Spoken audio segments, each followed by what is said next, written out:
પૂનમ ભરવાથી આપણા જીવનમાં શું ફેર પડે છે ચાલો જાણીએ। એ પહેલાં મારા વિડીયોને લાઈક કમેન્ટ શેર જરૂરથી કરી દેજો અને જય માતાજી જરૂરથી લખી દેજો। આ પૃથ્વી ઉપર જ્યાં જ્યાં ધાર્મિક સ્થળો છે ત્યાં ખૂબ જ સકારાત્મક ઉર્જા હોય છે અને સકારાત્મક ઉર્જા પૂનમના દિવસે બમણી થાય છે। સૂર્ય અને ચંદ્ર બંને ગ્રહ પૃથ્વી પર અનેક ધાર્મિક સ્થળોએ પોતાનું તેજ બતાવે છે, માટે તમારું મન એટલે કે ચંદ્ર અને આત્મા એટલે કે સૂર્યને શુદ્ધ કરવા હોય તો તમારી કુળદેવી અથવા ઈષ્ટદેવના મંદિરે તમારે ખાસ કરીને પૂનમ ભરવા જવું જોઈએ।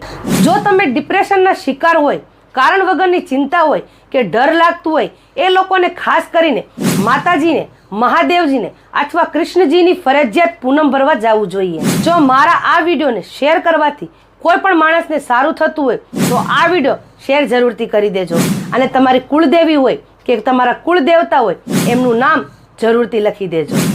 જય માતાજી।